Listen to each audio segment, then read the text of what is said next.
I would like to welcome to everyone to this webinar meeting of the GPE, which started in 2016.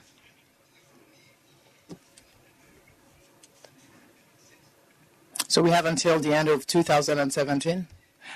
Last month, we had organized a webinar that was very successful on some countries, some of which are fragile states. Some of the cases which were presented by two countries, South Sudan and the RDC.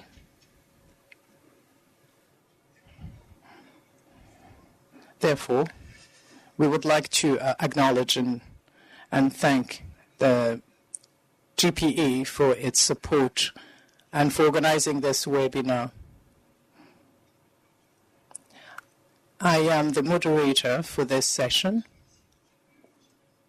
In this session in Washington, I am here with my colleagues, and we are also with many colleagues, in particular different speakers who will be intervening from New York, UNICEF, in Lomé in Togo, and Antananarivo in Madagascar. Before we start, I would like to ask to everyone who have a cell phone to put them on silence, so that we avoid interferences, because this session is going to be recorded right now. Just to have a summary, this is part of an initiative of exchanging good practices and information based on the request of our partners on different subjects. It gives us learning opportunities on educational systems, equity, the learning process, and today we will be discussing the strengthening of educational systems through data collection, the analysis of data. So the first speaker will be from UNICEF, who will be talking to us. The initiative Data Must Speak.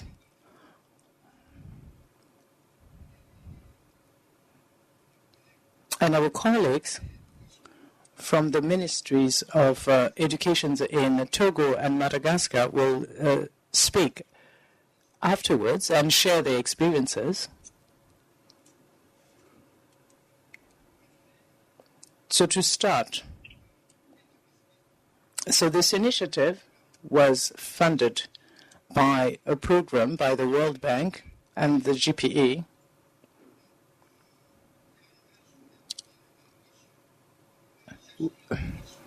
which gather partners in education and different practices and processes in education in three specific fields. That is the learning outcomes, the funding of education, and children who are not enrolled. I would like to mention that this pool gathers 15 fundings of value of 21 million, which have been approved by the board of GPE in 2013. So this is to just give you an idea. So before giving the floor to the different speakers, I would like to remind you, please, to silence your cell phones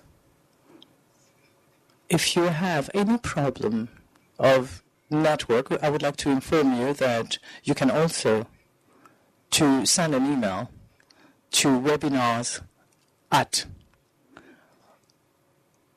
groupofpartnership.ge. You can also send an email or a mail after the intervention. After the 3 interventions by UNICEF, Togo, and Madagascar, we would like to have a session of question and answer on these different subjects, on these different topics that will have been presented. So we are inviting you to send us your questions throughout the webinar, and we'll make sure that we give you the answers according to all, based on your questions. You can also share your comments and your questions through WebEx. As I said, this session will be recorded. In 2 weeks' time, at the latest, we'll be sending to all of you participants all the resources of this webinar and a link on which you'll be able to click in order to visualize and follow every communication. So I'm very happy to present to you our speakers.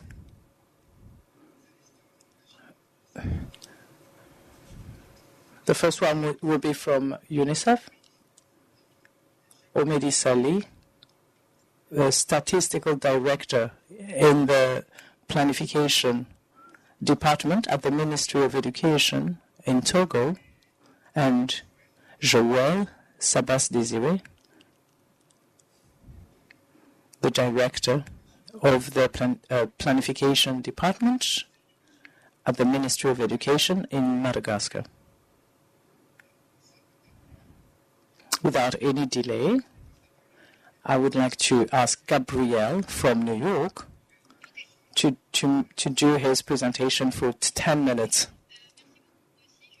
Thank you very much, Boissy. I'm going to share my screen in order to share my presentation. I'm not sure if it's going to work. Can you see my presentation?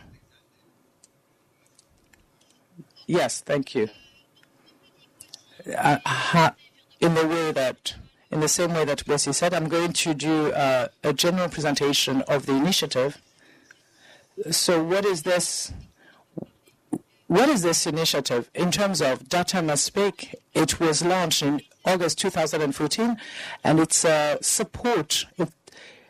This is a technical support to reinforce, to strengthen the utilization of data produced by the system at all levels. The objective is to have an educational system that is better managed and to improve the social empowerment, to have a better feedback at the local level, in schools, between teachers, and to improve the accountability of the system. And of course, by using this initiative, the whole idea is to put together all this, and in order to be able to better evaluate and identify what is not working well in terms of what is functioning at the school and within the learning system. So we have 5 countries. We have Nepal, Madagascar, Philippines, Togo, and Zambia. So the 2 countries, Togo and Madagascar, will be talking today, and through a technical support of UNICEF and the Port of Dakar. We also said Boissy also said there is a financial support from GPE. We also have an important support from the Foundation Hewlett and UNICEF through the contribution of Norway. we start with an observation. We have 121 million of students who are out of school, of children who are out of school. And we also have an equity issue, because what we see is that 10% of the children who are very well educated are benefiting from public resources, and not the remaining 90%. And then there's also we have an issue of accountability, because there's a communication from the government and from the ministry. However, the countries, the communities and the parents do not have communication from the school. And then we have an issue of quality, because we have there's funding for the schools, but you do not have the equivalent learning, and we don't have skills at the foundation of the system.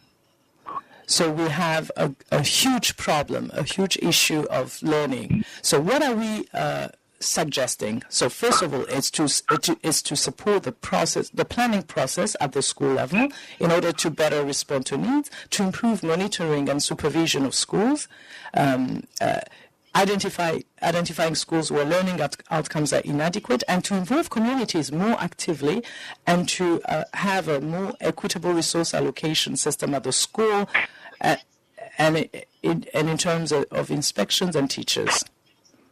How does it work? So in this system, at the standard level, do we have a data collection? So we don't have a feedback. The principle of the project is that we're going to increase the analysis, the input, to improve in data quality, and this feedback will obviously help the improvement in data quality, and then we'll have an evidence-based resource allocation. We'll have schools that will be identified in terms of which ones have more resources or less resources. We'll be able to target where we need to have pedagogical support and the community involvement in school management. What's our approach? So it's not a generic approach. We had a common approach in all countries, and we have to define our priorities. But behind that, we also have activities à la carte to maximize coordination within the countries. What are the links between the sector plan? How do we support?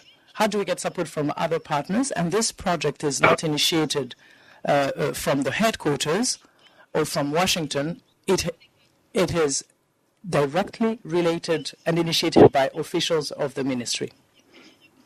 And to give you some examples, we have an activity. For instance, the dashboard activity, which is giving information on the educational system at the regional level, at the district level, and at the school level. The dashboards at the school level, you can have dashboards which can be utilized by the teachers, by the directors of schools, but then you can have dashboards which can be used by communities, which can allow a better involvement of the communities. So we need to have training related to that. It can also allow the improvement of the links between the different learning systems. And I'm also listening now. And we also have different learning processes, and at the end we will be able to improve the learning process. We also have worked with in terms of developing the data collection. So we have these are examples that we have. So now the most important thing will be to ask the countries to intervene. Thank you.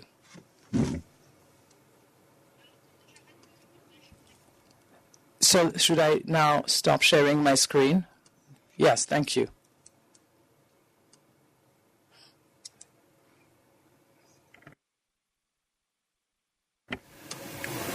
Thank you, Gabrielle. We shall move without any delay to our second presentation by country. I'm going to ask Mr. Kosi from Togo to start his presentation. Thank you. Thank you. I have to say that in Togo we have 4 ministries who are responsible for education.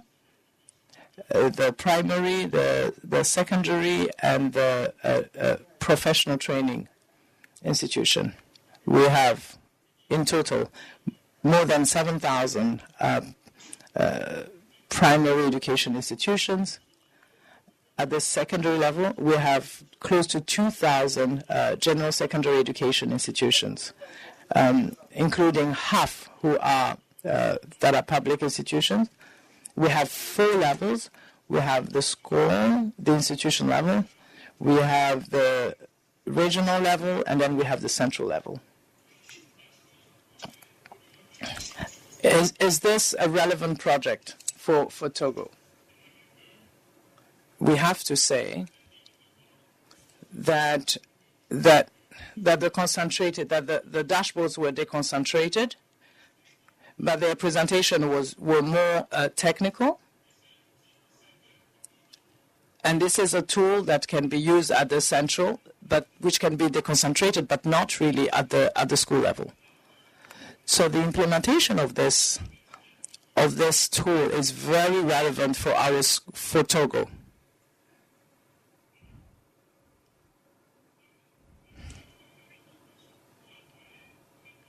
So it's going to help us to exchange information between different actors. So to have better information at the level of everybody.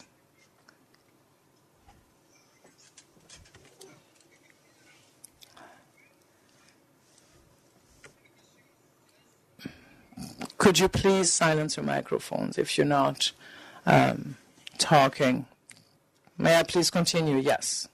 Please go ahead. To allow to all the actors to understand the dashboard and to bring a certain improvement within the systems and to improve the quality of the data as was stated in the previous presentation. What are the steps? So there was a technical team that was set up. We had the analysis and identification of priorities at a technical level, especially in terms of the management system. So we had to reinforce the management committees and the development and to develop the dashboards and the involvement of the communities. We also had to we wanted to mainstream the practice at the school level from the dashboard. So using this dashboard, we'll be able to initiate projects within all the schools of the country and to improve the pedagogical process and to allow the inspectors to target some schools which are not functioning well.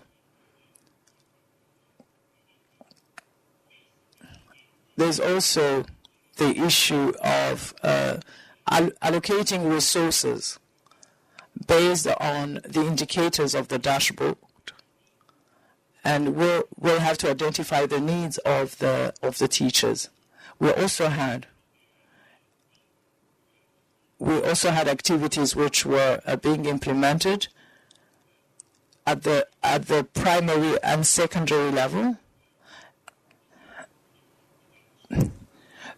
At the secondary level, we stop at the school level.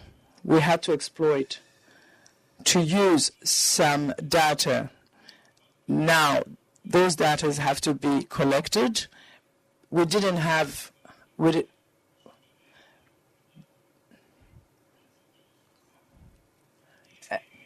These data have been collected and integrated within the dashboard.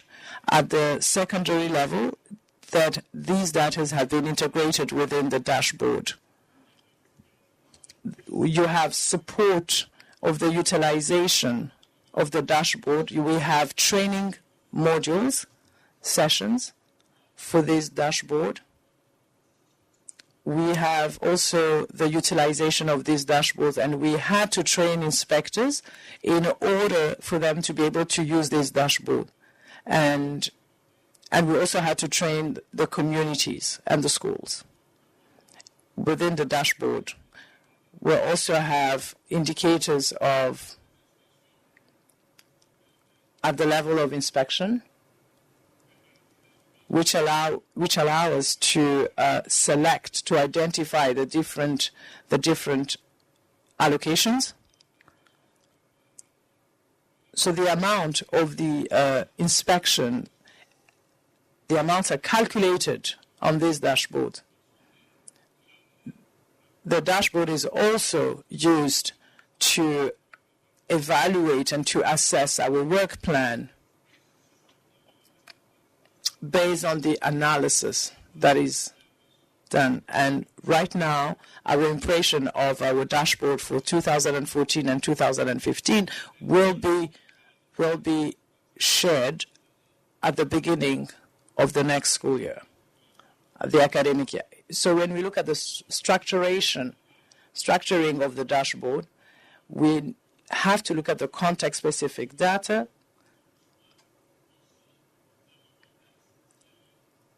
and in terms of the context, do we have electricity? Do we have water? Is there any easy access? And then secondly, we need to have information on the quality of the data. We also have issues of resources. We have to look at the resources in terms of the teachers who are partners in these institutions, the classes. We also have we also, for instance, to have results of the exams, and we also need to look at the parity between boys and girls. So all these aspects are being analyzed with regard to the context and in the perspective of comparing of different schools between schools which are within the same inspection pool in order to improve the conditions of some schools. We'll also compare in terms of regions to look at how the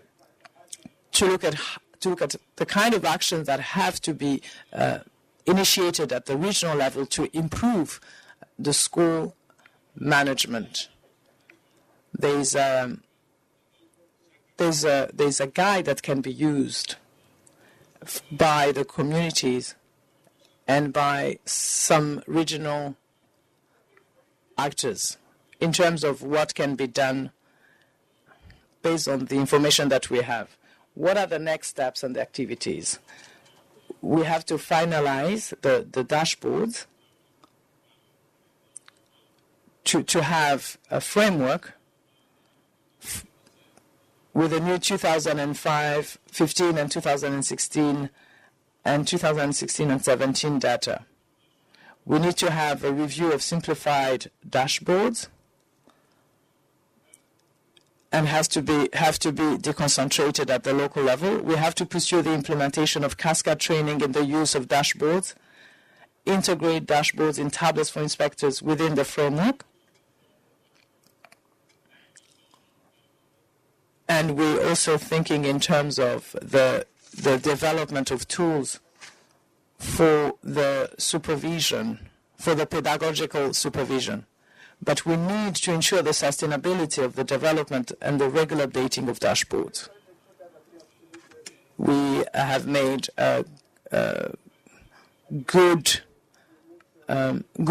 have a good progress on that. We have technical difficulties. We talked about the exams. We talked about the funding data. But the structures that are managing all these data are not using data to identify the schools. So the fusion of these data at the dashboard is not easy. We also have some incoherences among the data, but we are trying to do everything in order to improve the reliability. At the institutional level, we have different structures that are involved, so there is an issue of coordination among the various structures in the production and use of dashboards, and then the availability of human resources. The ministry does not have enough resources, the technical resources. So those who are carrying out the work do not sometimes have enough time. Thank you for your attention.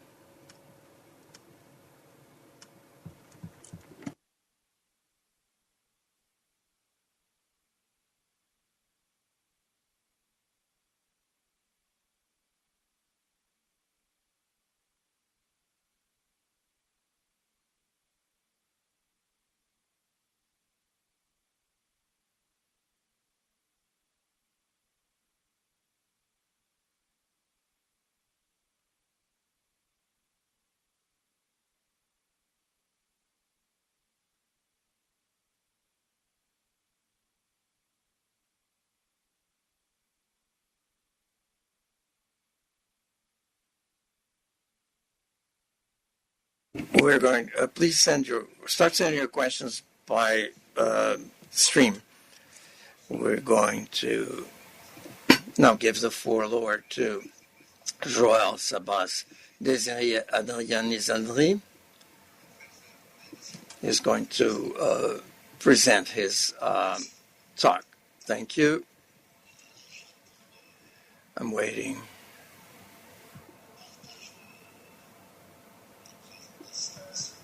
For my presentation to get on the screen.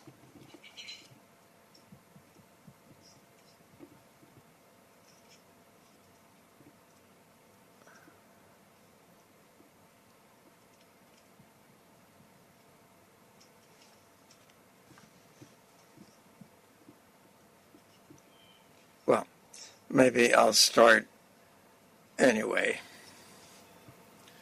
Waiting for my slides to be projected on the screen. I'm going to talk about 5 different issues. I'm going to talk about the general context, and then the process, the theory of change, and its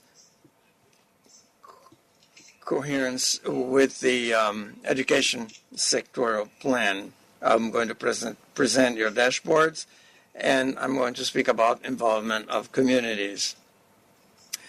As far as the context in Madagascar, Madagascar is an island of more than 65,000 square kilometers and 22 million people. We have a decentralized system, 22 regions, 114 districts, and more than 23,000 public primary schools. Madagascar is one of the poorest countries of the world. 91% of the population live below the poverty threshold of $2 a day. There's also the fact that we are weakened by environmental phenomena such as El Nino, we have cyclones, and we also suffer the effects of the political and socioeconomic crisis between 2009 and 2013. Of course, our technical partners contribute, but parents contribute up to 40% of the current national education expenses. And we have also observed that there's a decline of educational performance. For instance, the primary level of scholarization is 69% only, and results about evaluations of the PASEC type in Madagascar show that Madagascar has results that are among the lowest of the world. The process now. In 2012, we developed an interim education sector plan, and the objective of the plan was to preserve educational services and to improve the basis of the system that needed to be rehabilitated. So for that, we had thought of a sectorial plan of education. This is being developed now and almost concluded. We also started in 2014 an initiative with consultations, with definition of the objectives, according with the priorities of the sector.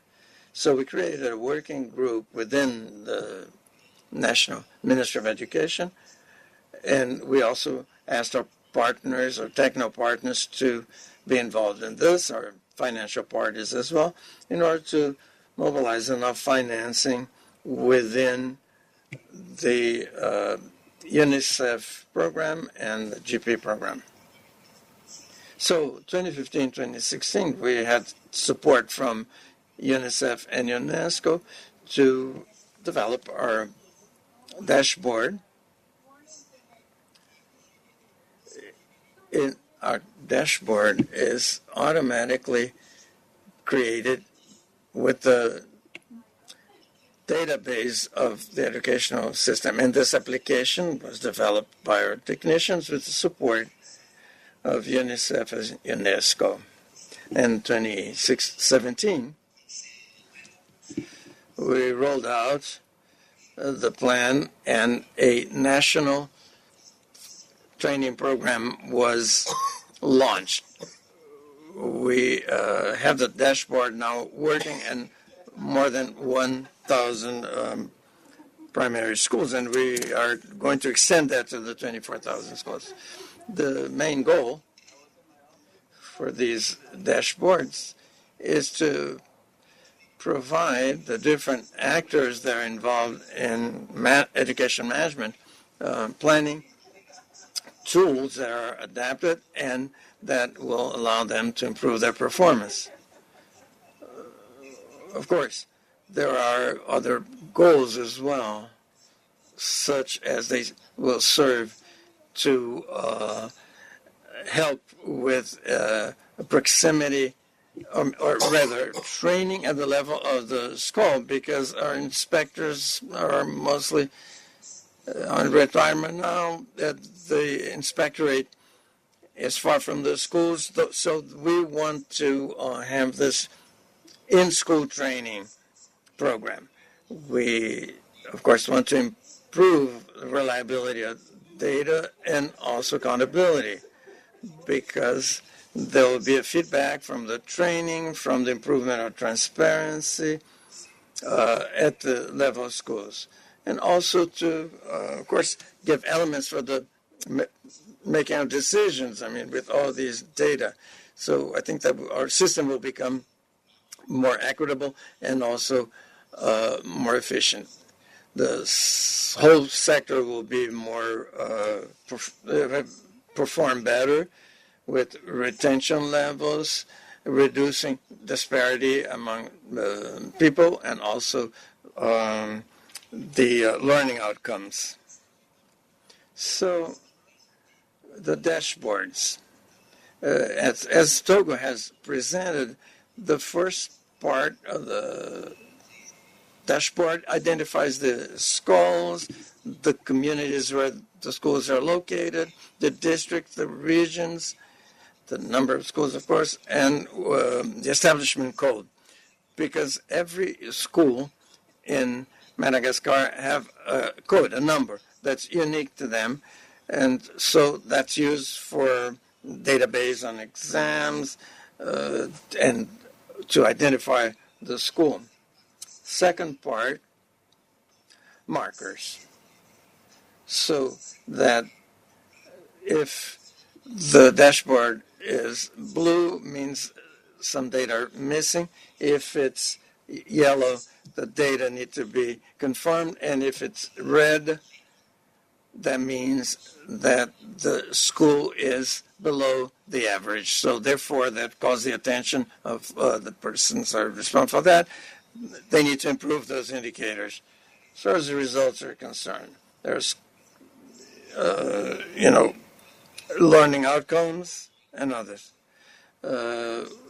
So you have the percentage of repeaters, the abandonment school or retention school. So all that is for all classes at all levels. And the monitoring numbers for schools, for girls and boys to see if there is balance among gender, and also the percentage of repeaters, if there's a large percent of repeaters in certain classes. So a comparison is established between girls and boys. So the situation of each school is compared to the average of the community and also compared to the school district where the school is situated. So for learning outcomes, we have a database with the results of the official exams at the primary level, secondary level. So we have analyzed the performance of students in Malgache, French, and math. And we have also compared data from other subjects. So we can compare the schools based on what subjects they're better or worse than the community average, and also compare it to the average of the school district in question. And a comparison is also made between the girls' and boys' results. And so that allows us to determine what the gender situation is, if there's equity or not. The fourth part, resources. Number of teachers, students, number of classrooms. And there's the student-teacher ratio. The situation of the school is also analyzed. See the school and the results of the school. If there's electric power, water, adduction to the school. So it's the situation and the environment of the school, financial resources, how much the school has received in terms of state grants or technical partners and financial partners grants, and how much of the parents also pay for the school. So all these resources are analyzed. And there's a second part where we measure the efficiency vis-a-vis resources and vis-a-vis results.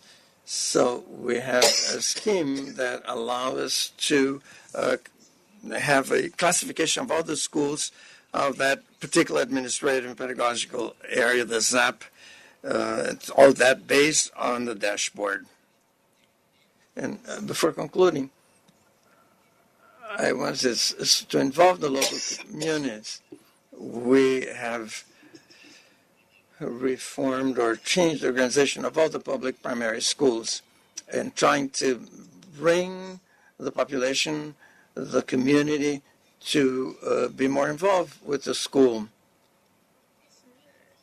And also we have changed the role of the principal of the school and his relationship or her relationship with the communities to increase transparency and also to start implicating the community in planning for the schools, so that the links between the community and the school are even more stronger.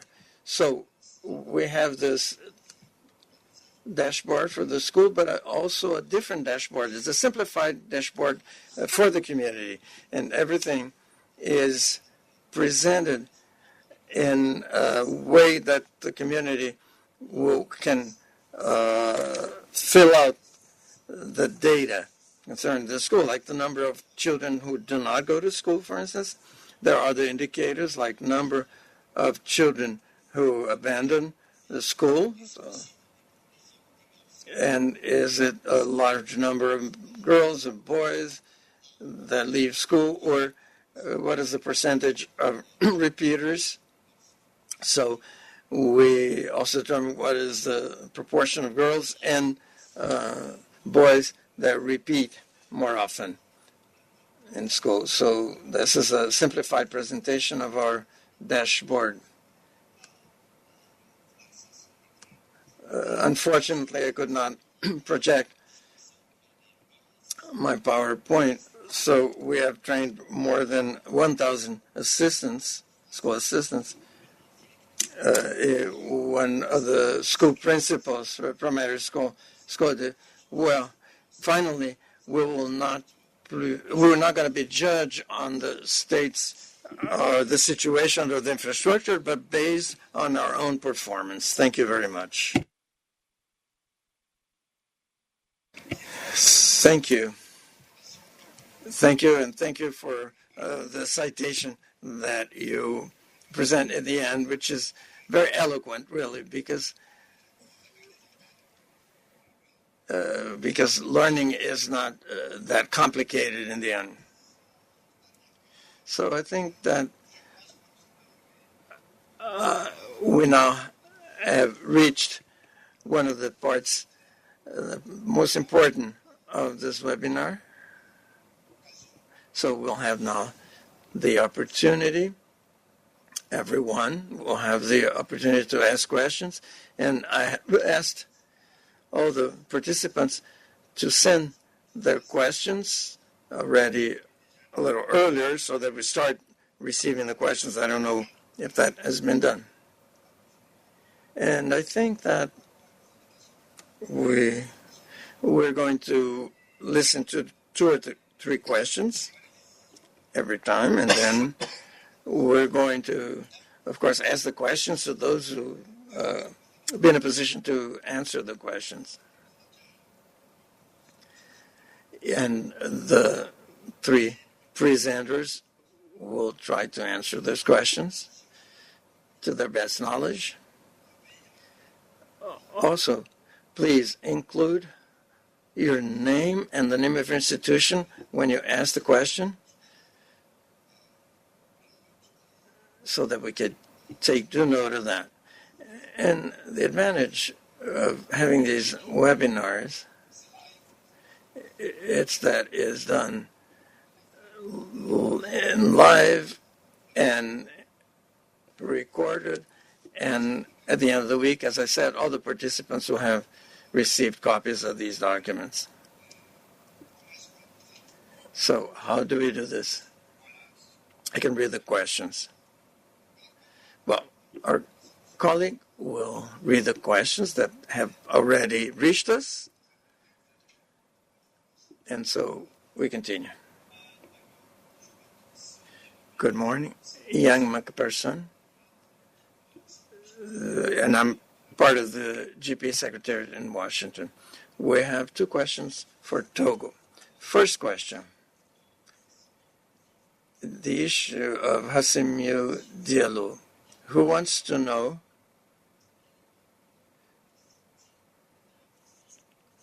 how often do you update the TDBs, and how do you collect data directly online or on paper? So how often do you update TDBs, and data collection, is that done directly online on a computer or on paper? So this is from Togo, and for Togo, and then there will be questions for Madagascar. Thank you. So how often do we update the dashboards? Dashboards should be updated every year.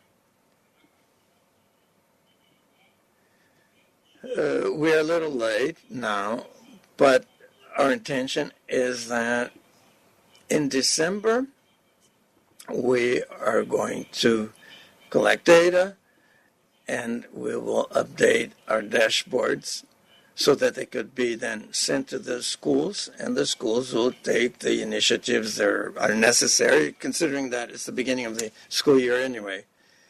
Well, we collect data on paper.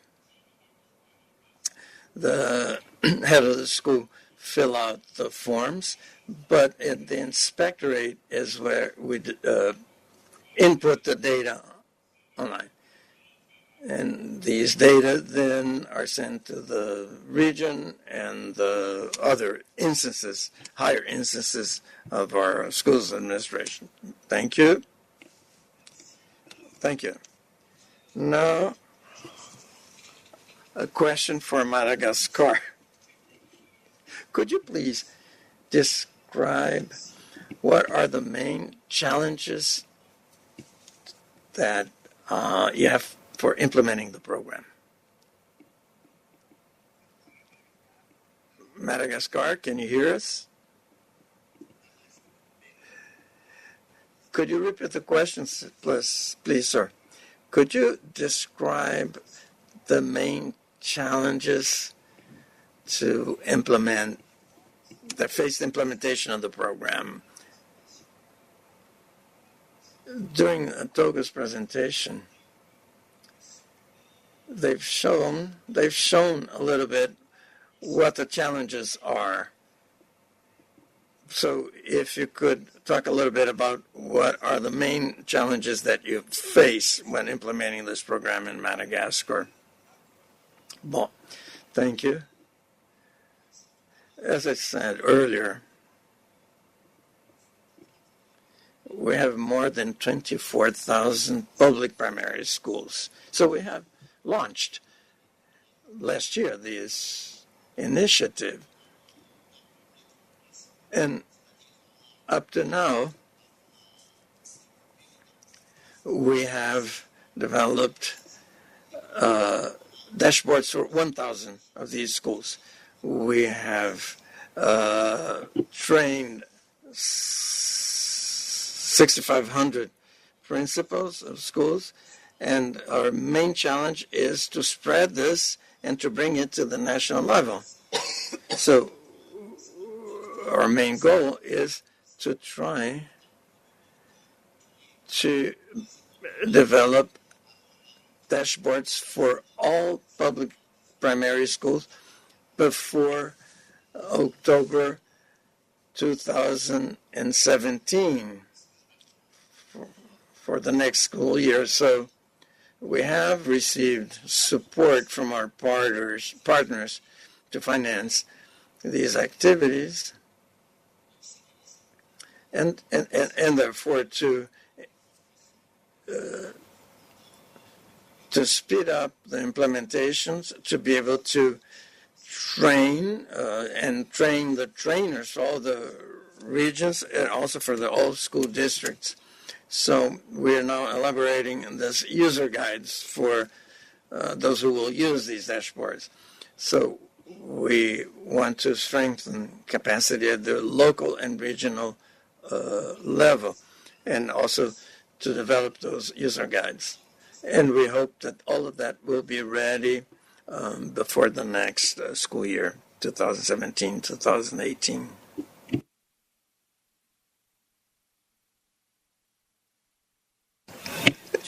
Now we have a question that's directed to both Togo and Madagascar. First, Togo. The question is this: could you share with us an example where the data allows the parents and the members of the community to keep those responsible for the school to account on the part of the parents and the community? So data, what are the examples of data who have allowed the parents in the government, the government officials to be held to account the data that had served that purpose? Well, I said that we're going to generalize this school project. The school projects are developed together with the community. And when a school has its dashboard, the indicators are in the dashboard, and these indicators allow to establish a diagnostic of the school together with the community. The community participates, involved in making the diagnostic, and then the community also participates in the development of the project for the school, so they have their influence on what the school will do. As far as Madagascar is concerned,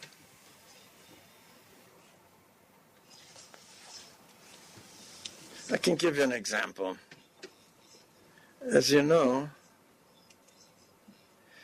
we print the dashboards in 2 copies. We make 2 copies. One of the copies is put up on a board in the school, and the second one goes to the school director or principal. And what we've observed is that the community, and especially the parents, make demands. So the resources the school has are on the dashboard. And so the parents will ask questions. Well, why do... Because even if there are resources that the school receives, the parents still have to contribute, they pay. And the parents then say, well, if we have all these results that the state sends to the school or our partners send, or there's just, why do we parents have to still pay so much? So there are conversation, debates between teachers, parents, to decide what the parents' contribution will be in the next cycle. So the parents have observed a school, for instance, has 90% of the students have obtained less than the average in terms of their math marks, for instance, suppose. And the parents will ask questions. I mean, what's the problem? Why such a large number? And together they'll seek to find a solution. So for the schools for which, in the schools for which there is a dashboard, teaching also is, and how they organize, how they're going to teach the kids is based on the data on the dashboard. Also, this allows for us to compare results from last year to the current year. And if the results are worse than the current year, the parents will ask the management of the school to be a little more firm in terms of the presence of the teachers in the school, the frequency with which the students come to the school. So now there's another question also addressed or directed to Togo and Madagascar. What is the methodology used in Madagascar and in Togo to identify the students who have dropped out and Dashboard. and the use of dashboards? Thank you. When we are collecting data, those are statistical information of those who are in school, who have been enrolled. So we don't collect data of students who have dropped out, but we can look at those who have been who have not enrolled. But this is the community, the parents of the students, who will fill out the dashboard. For instance, which parent has 2 children, which one is in school, which one is not in school. So we'll be able to compare and engage with the communities and the parents and also the school leadership. And what about the feedback? Are these information publicized and known by everybody?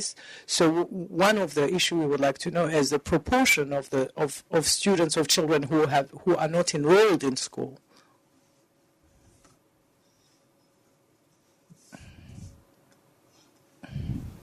When we started this, in terms of our estimations, yes, we have a survey. We have a permanent survey at the level of households by the National Institute of Statistics. So we do have surveys at that level. But in terms of children who are not in school, because we only have 1,000 assistants, so right now we can't really share the data. But when we'll have all the dashboards of all the schools, then maybe at that time we'll be able to share the information. We will be able to publicize them. Thank you. Let's ask Togo to brief us a little bit in terms of how do they deal with the issue of students who are not enrolled. Thank you. In Togo, we've not integrated the number of students who are not enrolled or who have dropped out on our dashboards, but this is an important work, and it's a work that is being done when we have a school initiative. So as I said, you have the participation of the community. So the communities will be doing that census in terms of identifying students who are not in school so that we can have mobilization activities or advocacy initiatives be planned at the school level. But we also have the UNICEF, who had supported the Ministry of Education in terms of censing, in terms of its census of schools of children who are not in school. So we had asked UNICEF if they would if they knew the number of students of children who are not in school. So we had a questionnaire and forms that were distributed, and they use those forms to do the census. Yes, for instance, we have street children. We have areas where we don't have schools, so it's been very difficult to raise awareness on that. But the data of the census of the population that was done in 2010, we were able to target at least 90% of the children who are not in school, and we think that we'll be doing the census on a regular basis in order to have a feedback and be able to identify positive action towards them. And it will be helpful for the communities. Because, for instance, when the communities go and identify those children, we'll be able to compare that number to the number that was identified in the previous census. So that's what we would like to say. Thank you. Next question, please. Thank you. I have another question for the two countries. The question is, what's the position of the civil society towards the program in both countries? And secondly, what assurances can you give that the issues that have been targeted are the most useful in terms of improving education? So the question is the position of the civil society, the local civil society. And maybe we can start with Togo. And what's the second question again?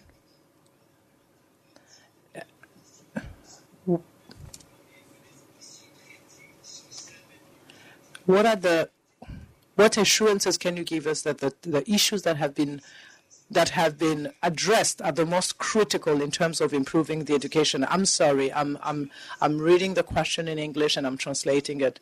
I hope it's clear. We can always repeat if you've not understood the question. We can also repeat the question. Let's start with the first question, which is, what is the position of the civil society, the local civil society, towards towards the program? And Kelly, what is the engagement, the involvement of the civil society? Because one of the most important aspects of the GPE program is the support and to build capacities of the civil society. So the question is really to look at this idea of what's the ownership by the civil society of the program in terms of the data collected.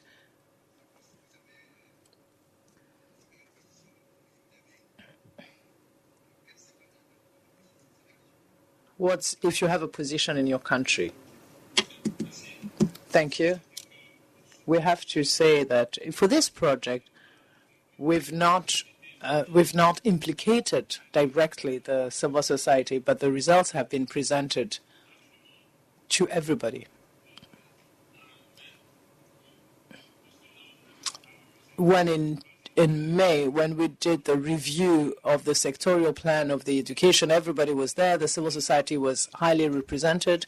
We made a presentation of this initiative with UNICEF and Dakar, and we presented the initiative with the results after the review, and it was quite appreciated by the civil society, which indeed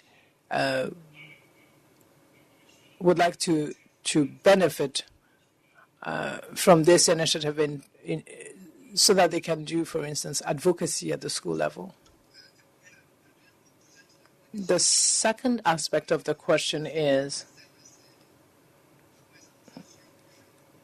how do we ensure, how can we ensure that the fields, that the areas in the dashboard are focusing on topics that really contribute the most to improving the quality of education? I think that's the question. What is the learning impact? What are the indicators which allow you to really improve this aspect of learning? Thank you. Still Togo.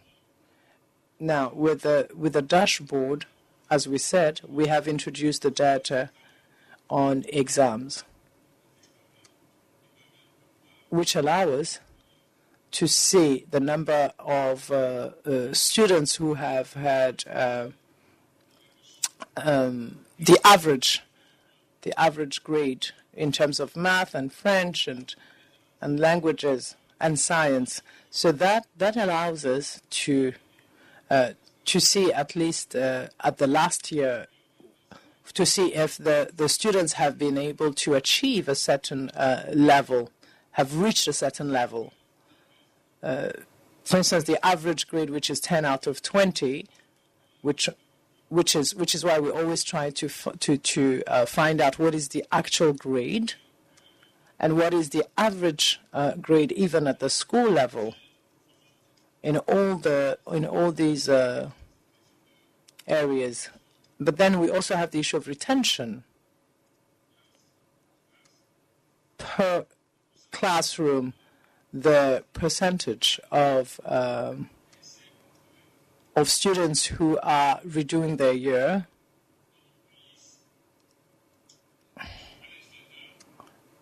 So we have we send our information to the inspector in order for him or her to identify the schools to visit.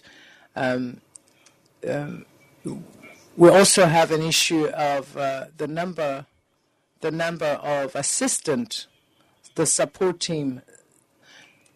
So the inspector will be able to see which schools they have to visit at the beginning of the year. And it's during those visits that the inspector will be able to identify the real issues which are facing the schools. So the follow-up in terms of exams, in terms of efficiency, and with that, we tell the inspectors in terms of their work, we will be able to tell them that such and such school is being faced with such and such issue. So when the inspector will be visiting those schools, they'll be able to diagnose the difficulties, and that's at that level that that the inspectors will be able to plan in terms of the training of the teachers and the pedagogical support that they are supposed to provide to the teachers. Thank you. Now we're going to ask Madagascar to share some of their reflection.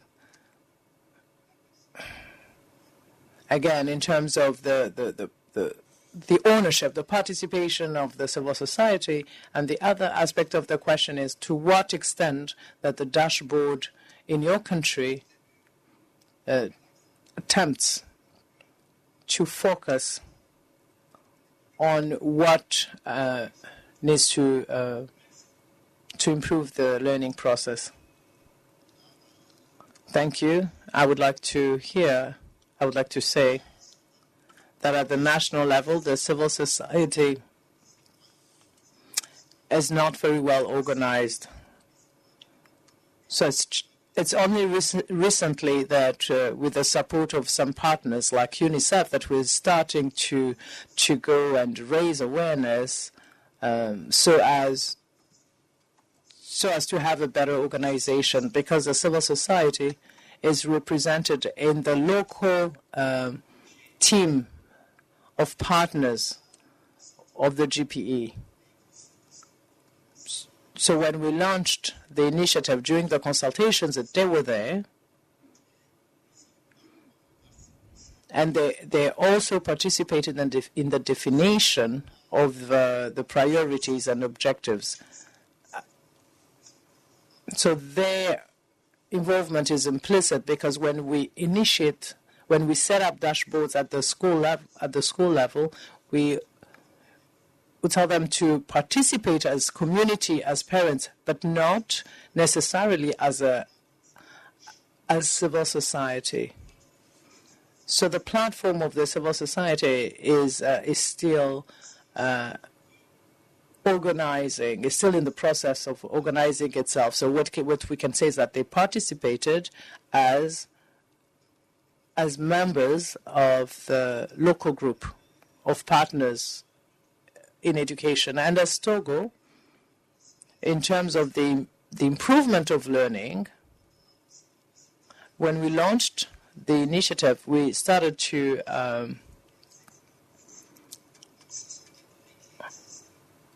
we started to have those data. And as I mentioned, in terms of the context, in terms of the data, Madagascar has results, the lowest results in terms of other countries. So that's why we also we looked at classes such as math, in order for us to be able to analyze specifically per school the grades. So for us, the dashboard is a tool for the pedagogical support teams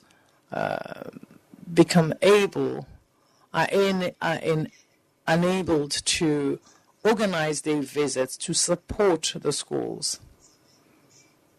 In every district, you have support assistant. So in their communities, assistants have to target schools in their schools. So it's already targeted in terms of support activities, etc. In terms of redoing their year, I always say for the last 20 years in Madagascar, our percentage of students who are redoing their years is about 20%. So we're trying to see how we can reduce that percentage, because it has an impact on the children, because after some time the children will drop out of school. Because after a few years of experience, we'll be able to assess whether there's an improvement in terms of the learning process. Thank you. I have two questions following this issue for the two countries. First of all, what are the mechanisms which have been set up for transparency for the publication of the results in every school? And the second question, that's a little bit different, what's the process of distribution of the dashboards in an environment that does not have electricity and without any facility for printing? So the first question, what are the mechanisms which are in place to ensure transparency in terms of the distribution of information at the school level, and how do we distribute the dashboards when we don't have in those environments where there is no electricity and therefore no printing possibility? And maybe we could start with Madagascar.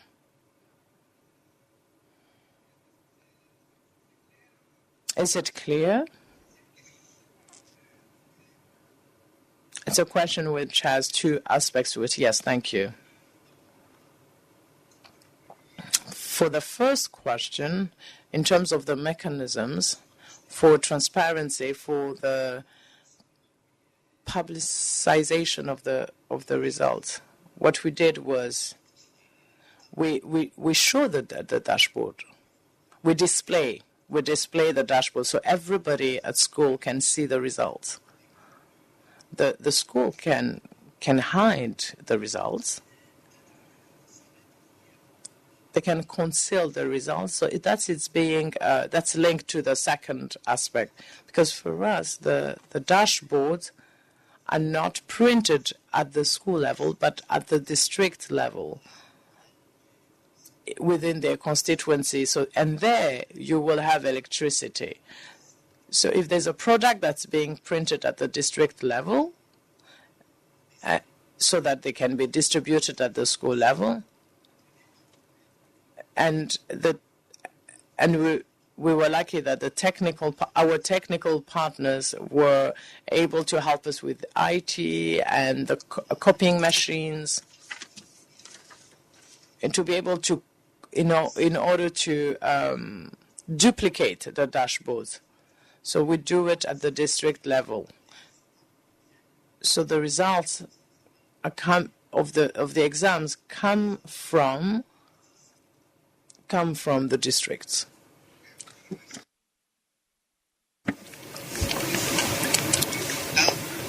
Once again, in terms of time, I think these are questions which keep coming in. So we won't have enough time to respond to all the questions. I think we had promised to finish this webinar, to end this webinar at 9:30. We either take few questions, that's one option. The second option is maybe we can give 1 or 2 minutes to UNICEF, Togo, and Madagascar to share with us something which we've not heard. I'm trying to think of our different alternatives. Or we can take one question, and that's going to be the last question, so that I would like to allow you to have the opportunity. Okay.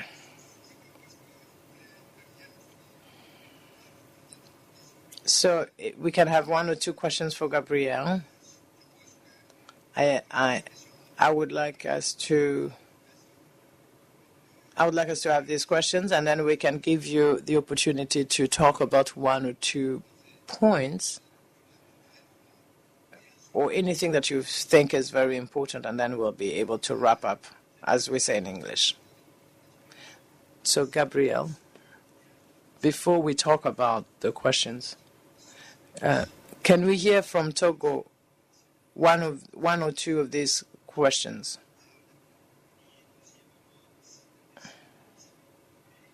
And the issue of the distribution of the dashboard in areas where you don't have electricity. Thank you. Togo, please go ahead. Thank you. I think it's the same answers as Madagascar. In Togo, the dashboards are being printed at the central level and sent to the different regions. The regions will then send them to the inspection, and then from the inspection, they will be sent to the school establishments. So that is also in terms of transparency.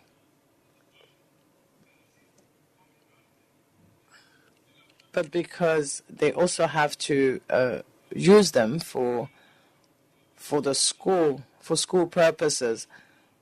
So the school principal has to identify the exams so that the communities can use that information. So at first, for instance, we used to use the database of the current year.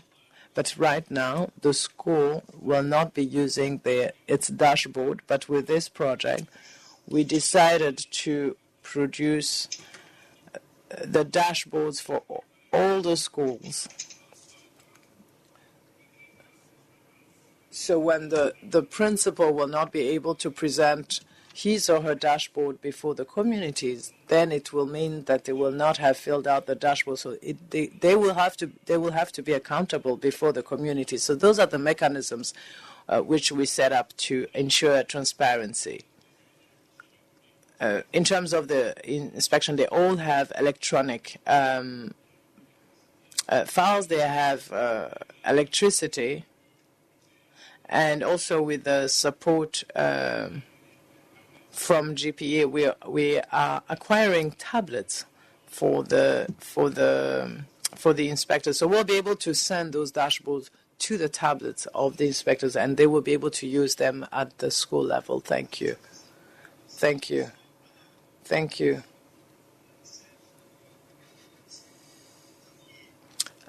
Two questions for Gabrielle. First one, what are the means used by UNICEF to measure the impact of the program EMS? And secondly, what are the means used by UNICEF to support the calendar of the different experiences of the countries involved in this program? Thank you. Thank you for the question, because I think that's what was lacking in our discussion, because we looked at the individual countries. Can you hear me? Yes, we can.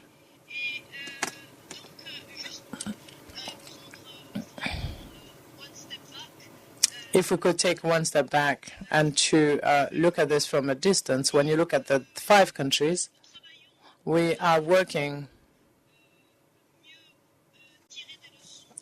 to improve our learning processes from these countries. We need to say that these 5 countries are from different regions, So the whole idea is to look at the project from different contexts, how it's working in those different contexts. So the lessons learned, we are getting them partly based on the assessment of the challenges in terms of the impact, the learning outcomes, and partly because we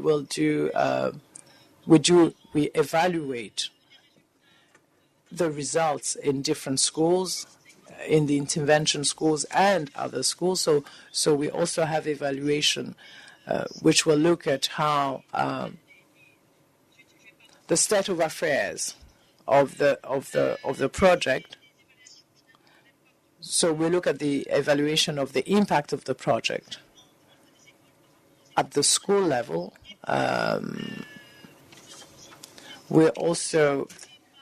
We also complete the project by analyzing comparative data from different countries. When we look at the different data based on the implication of the parents, so what's the impact? So we have all different sources of information which we put together in relation to the project. So how do we support these exchanges? So one of the way we disseminate the information is, for instance, this way of today, this session, through webinars. We also had opportunities in different of making presentations. So we will continue to improve the exchange of information between countries and between countries which would like to have similar projects in the future. Another point I would like to highlight, even if it's not a response to the question, I would like to say that this project takes time. So what you've heard today is just the initial steps. And as you can see, it already takes time to implement the project. In terms of collecting data, it's very technical, but it takes time, and it's very important because the parents, the communities, and the schools need to have this information in terms of the learning process. And it's very important, as Togo said, to have learning outcomes. So the work that we do at the beginning, which is very programmatic, which is very technical, which is not, between quotes, sexy, is very important to get to this point. So the information that we need to have is we need to have an increased involvement of the communities.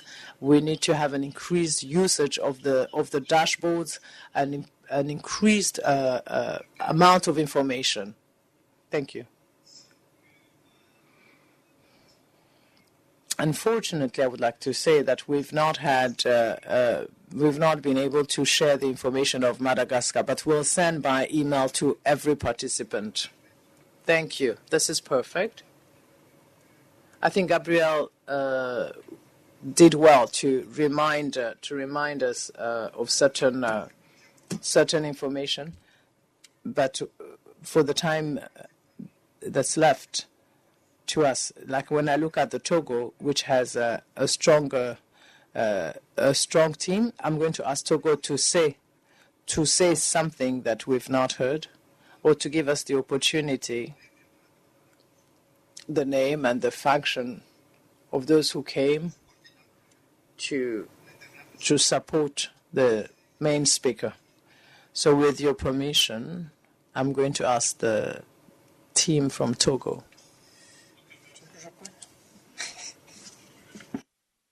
Thank you.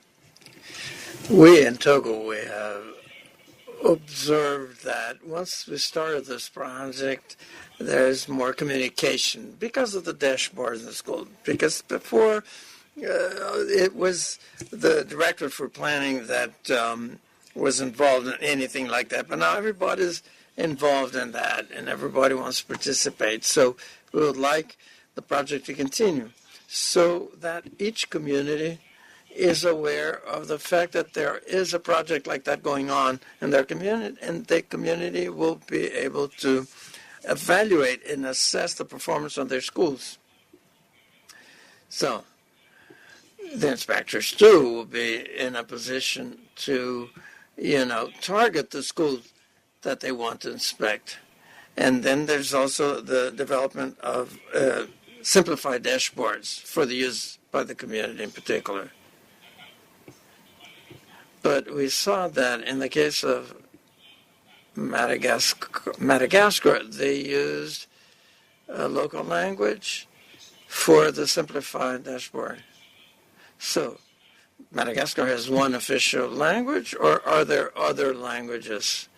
Because we have different languages, several languages in Togo. So that is an important point, because the language in which the dashboard is written is important for the community. And then there's a tool that will suit the project to the schools in particular.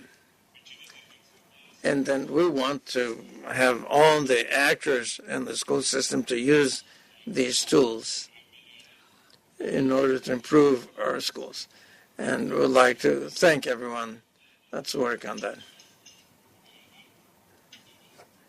So, can we introduce the members of the delegation? Yes. Name and position, please. I'm responsible for education program UNICEF in Togo.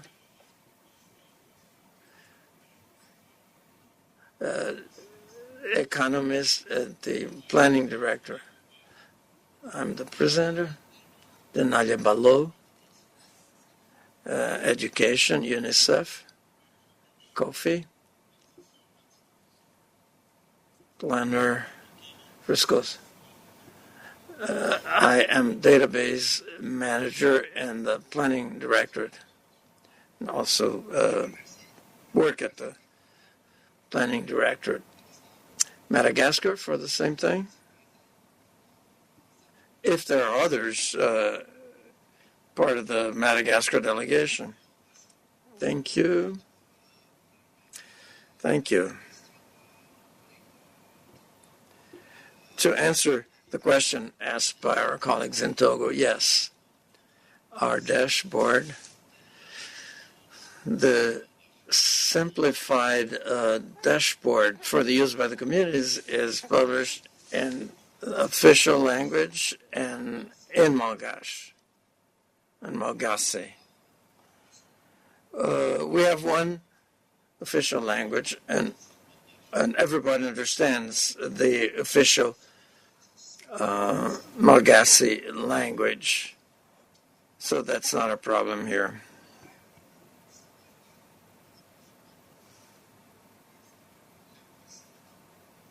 When I said that the school districts print the dashboards, now, in the case of the 1,600 schools for which we have dashboards, they're developed and printed by the planning directorate from the ministry. But when we have all the necessary material and the equipment that's necessary for that, we will have, at that point that the districts will print these dashboards.